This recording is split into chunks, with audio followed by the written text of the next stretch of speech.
Hello, friends, and welcome back to r/ProRevenge.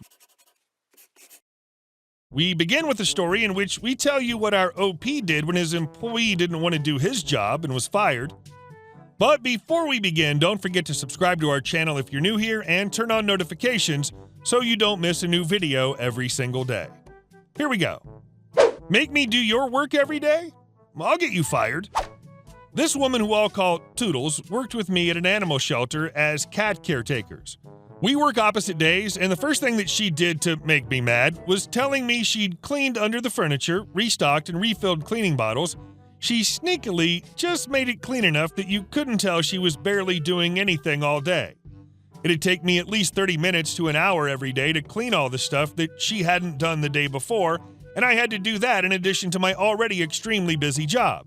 So some days I'd have to stay late, and I have two jobs, so I'm always exhausted, and then I have to drive 45 minutes home where I'm blasting music and chain smoking just to stay awake. I tried to tell my boss about this, but she said that I need to have a better attitude and that I was complaining too much about Toodles.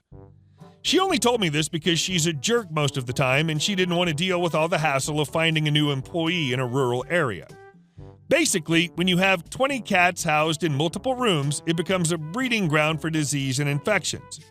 The point of cleaning every single surface and under furniture with chemicals is to kill these germs and whatnot. After I started working there, she got lazier and never did a single thing that she thought wouldn't be noticed, since my boss had no problem with what she was doing to me. Because she wasn't cleaning according to procedure, we now have almost every single cat, except the older ones with strong immune systems, come down with an upper respiratory tract infection. We have to now take those sick cats and quarantine them. For each cat, we now have to put on a gown, booties, gloves, and mask if we're even going to touch them. These are all single-use, extremely wasteful, and very expensive, but required by law. We also have to give them meds 2 or 3 more times a day for the URI. This takes them even more time, 3 times the amount of time I'd need to take care of a healthy cat. I knew immediately that the outbreak was her fault for not cleaning, and the boss was very angry at the whole situation, wondering why this is happening. So before I leave, I take tiny cat toys and hide them under every single thing she's supposed to clean under. I then make tiny marks with Sharpie on all the kennels she has to scrub. We use a chemical that would dissolve the Sharpie, and then rinse out and dry the cage so the cat's paws aren't affected. I also put tiny marks on the bleach bottles showing how much was in them, so I'll have proof she's not cleaning the toilets. I come to work the day after hers, and surprise, surprise, the same amount of bleach, Sharpie marks still on the kennels, and all the toys where I left them. So I tell my boss what I've done. I was nervous what she would say. I was kind of psycho, but she said I should have done this sooner and yelled at me a bit. I told you this was happening already. We sign a log required by law, and we have to initial that we completed every single thing, so boss just calls her up and asks if she's actually done these things, which she just admitted to being lazy. She could have just been yelled at and kept her job. She lies and says she always follows procedure, so boom, she's fired for lying about doing her work. It's been like 3 months, and she's still out of a job, I think, and the outbreak of disease amongst the cats has completely cleared up. She apparently really loved her job based on her Facebook, so I don't know why she'd be so lazy and cause the cats suffering like that. And our last story. Grandma plays the sweet old lady facade and destroyed them all. Characters: UH, Ugly Hoe; CM, ex-fiancé's C-Mother; SF, Spineless ex-fiancé. My boyfriend and I were together for 9 years. On our 7th anniversary, he proposed, and I said yes. But we decided that we'd get married after 2 years so that we'd have time to save up enough for the wedding and our future kids, etc. Our families were ecstatic, except for his mother. I don't know why, but she never liked me since day one, and she was not shy in showing it. Incessantly accusing me of being an awful person, but mainly being a gold digger. I'm not trying to brag, but I earn more than her son. And this will be important later on. I came from a well-off and respected family in our community. Whilst preparing for the wedding, his mom took pleasure in being a GD pain in the butt. CM would make changes about the details of the wedding without informing me or her precious boy, such as informing my guests that their invitations were revoked to accommodate her chosen guest, whom I've never met or heard about before. messed with the seating arrangements and changed the menu and arrangements, etc. I had to pay twice just to revert the changes she made. Of course, it did not sit well with her, so being the ever-mature adult that she is, she cried and threw a tantrum. I'm not a confrontational person, and I easily get anxious when I feel tension arise. Thank God SF's grandparents from fiancé's father's side were really lovely people, and OFC, my beautiful grandma, they were the main reason why I was able to put up with all the bullcrap she was doing. Belittling was one of her hobbies, so it did not come as a surprise when she berated me about my wedding dress, which was gorgeous, by the way, and it was handmade by my mom's best friend, who's like my second mother. But the straw that broke the camel's back was when she stole my wedding dress 2 months before the wedding and destroyed it because she didn't like the design. I had a full-on anxiety attack when I found out about what she'd done, and whilst my anxiety attack, she never lifted a finger to help, but she was on her usual routine, calling my anxiety attack as a cry for attention and that I was being overdramatic. It was too late to fix the dress, so I ended up just buying a new wedding dress. By this time, we were way over our budget for the wedding because of this monster. Wedding day comes, lo and behold, my dashing fiancé was a no-show. No one knew where he was, and no one could reach him. I was devastated and a crying mess. And of course, CM thought it was a perfect opportunity to verbally attack and mock me. I showed up to work the following day, desperately trying to distract myself from the fiasco, and 3 days later, I found out he'd been cheating on me for a year with a mutual friend. The worst part was that we all worked at the same place. As I said, I'm not a confrontational person, so I did my best to avoid them and avoid the drama. But UH started tormenting me by purposely showing off how sweet SF was, how he treats her like a princess, topped with nauseating public displays of affection, and was spreading rumors and talking crap about me just to get me riled up, but it didn't work. UH, with the help of CM, started targeting my family. As I mentioned, my family is well respected in our community, and everyone knew what went down between us, so some of our close friends informed us about H's malicious comments about our family.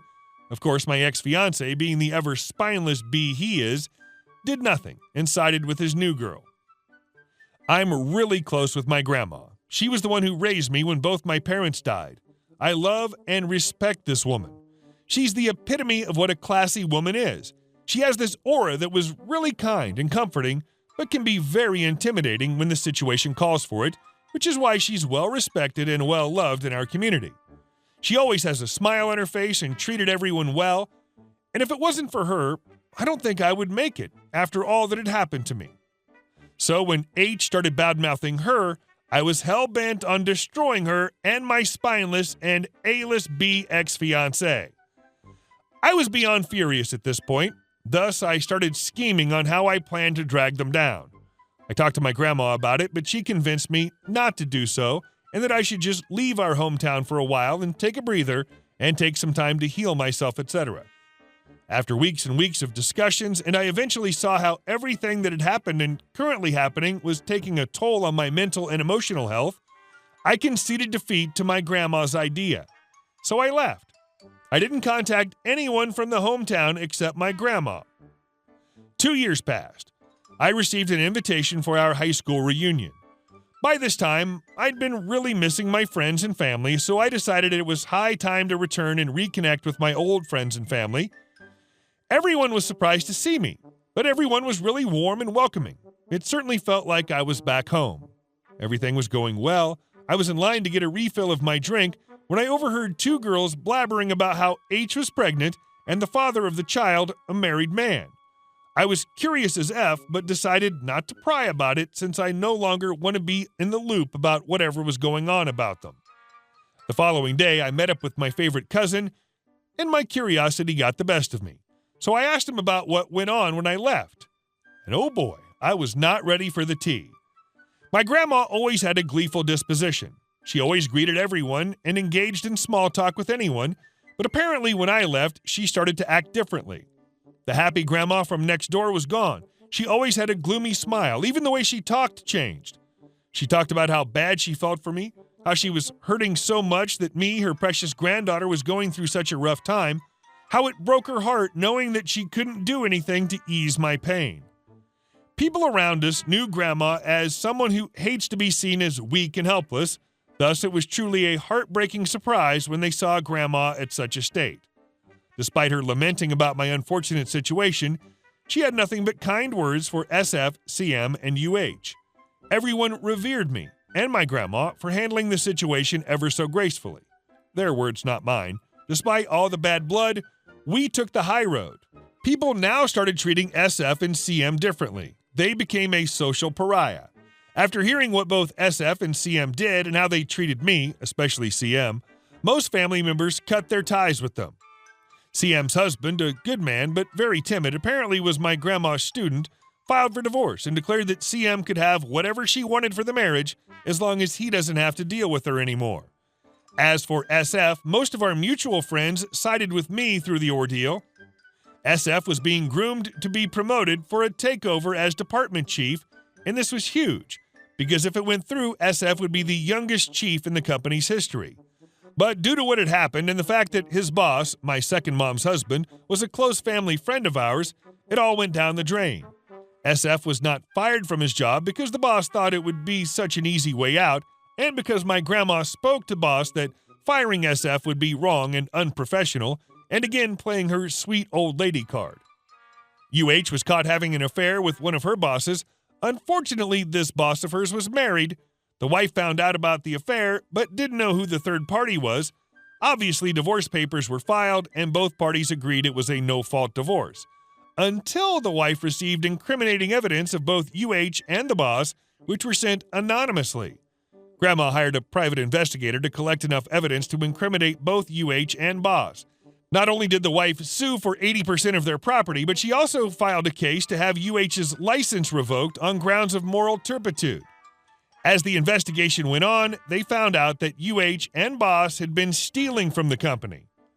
One thing people did not know about my grandma is that she's really conniving.